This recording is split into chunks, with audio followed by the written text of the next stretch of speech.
I want to go back to Evan Perez. He's getting some new information, including some new video that we're seeing of this ongoing standoff. What are you hearing? That's right, Wolf. Right now, we have this new video. Again, this is from earlier at the scene. We're showing this to you because we don't believe it shows any of the current tactical positions of the police officers. It's not going to put anybody in danger. But this is a scene earlier, just around the block from where the police say that this suspect was shooting at these officers. You can see these officers in shorts, some of them in shorts, are running around the corner trying to take cover.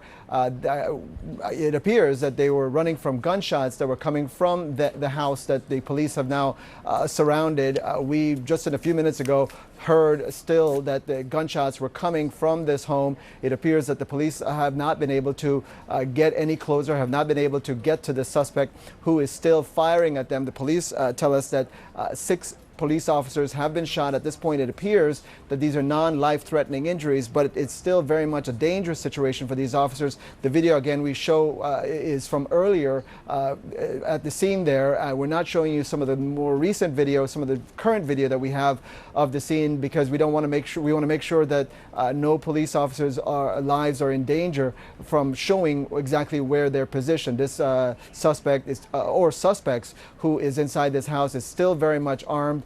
As you said, Wolf, there were over 100 shots reported by some witnesses earlier.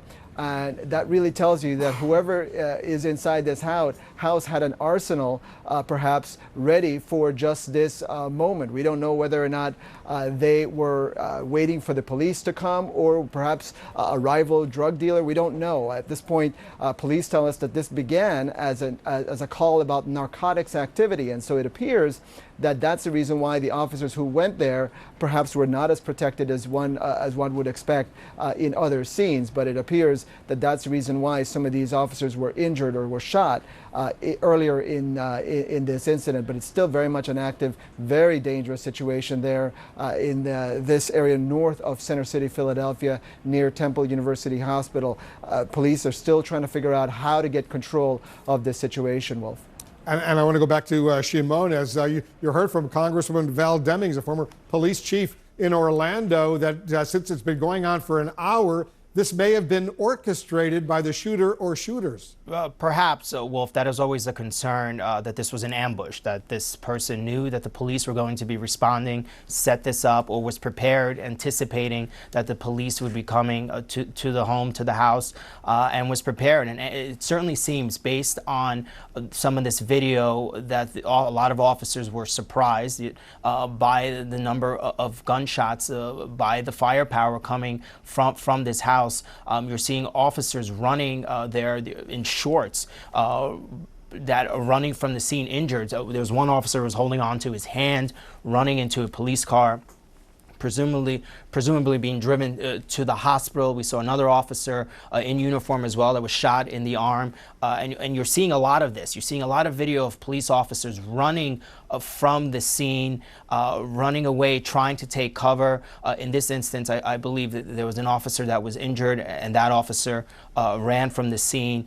So we were seeing early video of all of that. We're also hearing from local news reports that some of the reporters that were on scene initially, they themselves were running from the scene, trying to take cover after responding and trying to report on what was going on, and that the gunshots had continued. So still a very dangerous situation there, Wolf. It's not yet entirely clear why the police were responding to this home, to this location.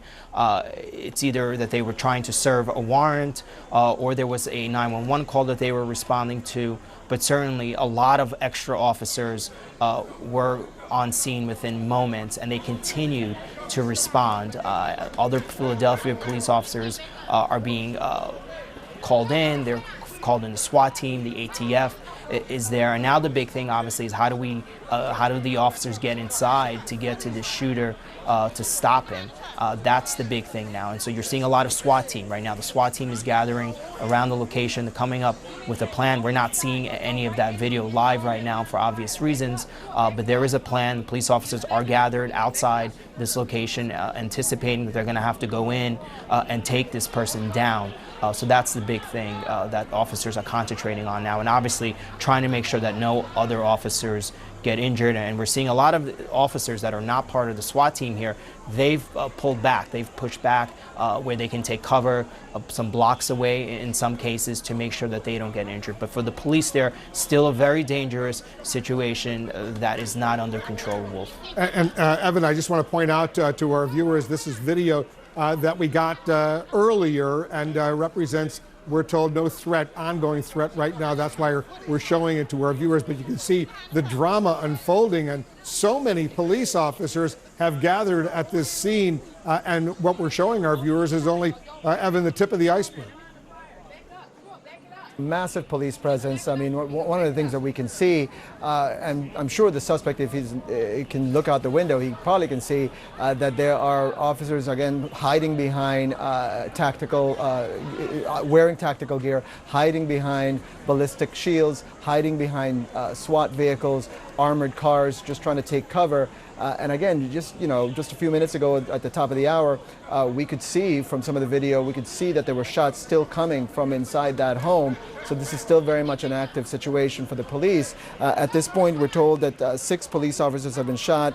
They're all now at area hospitals with non-life-threatening injuries. There's other officers who were injured also from the scene, not from gunshots, but they're also receiving treatment. This is obviously something that is the worst nightmare for these police officers. You can see, Wolf, as Shimon pointed out, just a block or so away, you can still see officers arriving at the scene. Some of them appear to be undercover officers.